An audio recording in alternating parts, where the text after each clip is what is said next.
But say that if you were to take a mother and say a litter of 5 or 6 pups, if in a year's time that there was no kind of intervention through spay and neuter of that litter, that probably in about a year you could produce, each one of those animals comes into a heat, and if there's no intervention, they could produce about 100 just from that one litter.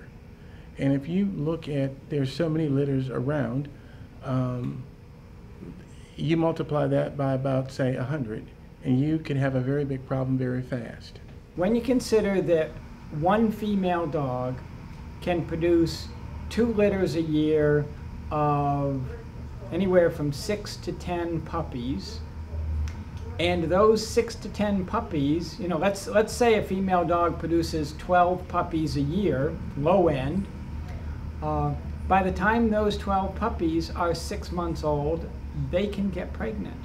The females can. The reality is, those 2 animals may have given birth over the course to 60, 100, 200 animals. How many of those animals ever got a decent home and lived their lives as we would have them live their lives? You know, that's hard when they're coming in. At our particular shelter, we may take in 75 to 120 a day.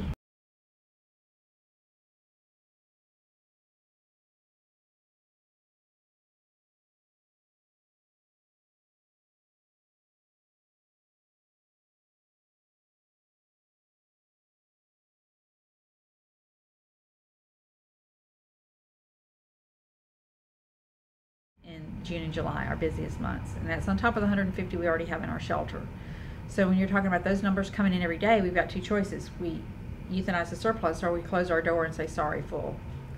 And there's no place else for them to go except on the streets. So we choose to be responsible and relieve that animal, sometimes only really for their suffering, even if that suffering is that they're unwanted by anyone. So no matter how sad it might make us, and there's plenty of days that we euthanize, that we sit and cry over that animal that we have to euthanize. We all get attached, and it's hard to write that order to pull that animal and put it down, especially when somebody at the shelter is growing attached to that animal. But our homes are full. Our plate, you know, our ends are all full. Our personal ends are full with animals from the shelter. So they deserve the same kind of time and attention, you know, in your shelter that they do in your home. And one of my favorite posters, in a sad way, is a poster produced by HSUS, Humane Society of the United States, and it shows this basket of beautiful little kittens. There's 5 kittens in that basket, and the heading says, "Pick one, kiss the rest goodbye." And then as you read the poster even more, well, you kiss the rest goodbye because 4 out of every 5 cats born in the United States die in shelters. We see animals that are just skin and bone. We see animals that are afraid of human contact. And I mean, that's no way for any animal to live. You see them digging in the trash, you see them digging in the ditches. I mean, they don't know where they're going to get their next meal from. They don't know a kind word, they don't know a kind voice, and they're afraid of everything. And I mean, they're just in general suffering. And I mean, that's something that could be prevented by simply spaying and neutering and being a responsible pet owner. Because you have to look at the people who work on the dark side, who euthanize the animals, and how it affects them. It's not easy to have a litter of kittens and only be able to have room for 1 and have to euthanize 6. I mean, how do you pick? How do you choose? Being an animal control officer, you never see the same thing every day. It's just a different journey. You come across animals that haven't had food, haven't had water, are covered in mange. You come across the sick cat. You come across the litter of kittens that somebody's dumped in a paper box. I mean, it's sad. And then we have our good times, and then we have our bad times. There's 1 animal euthanized in a shelter every 2 seconds in the United States. 1 every 2 seconds, every working day around the full year. Simply because there are more puppies and kittens born each year than there are homes for them.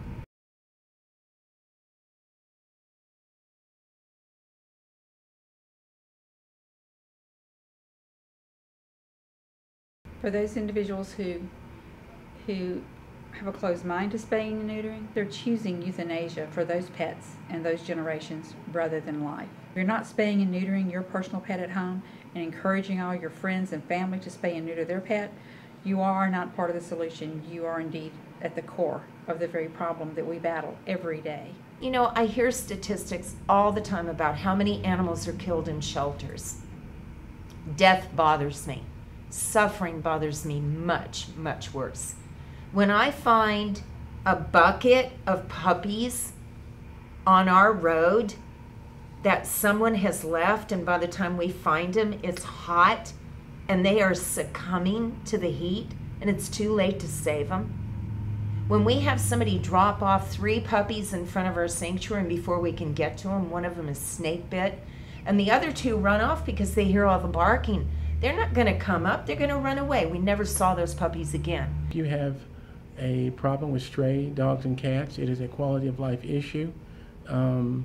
It is, once you get to the heart of the problem, you can certainly get to the solution. We also have the fact that people just don't like strays on their cars. They don't like them around their houses, you know. So we do have those issues. We get calls on a daily basis about, you know, the stray animals need to be picked up. Also, anytime you've got an overpopulation of strays, you're going to have a lot of them get hit and run over in the streets. You've got the issue of you know, the hurt and maimed animal versus the stray that has been, you know, killed by the car that still has to be picked up and dealt with. If you would think about how little it actually costs to spay or neuter a dog or a cat, if you would just save up a little bit of money and have it done, and how much suffering would be prevented, and how many animals would be spared from that suffering.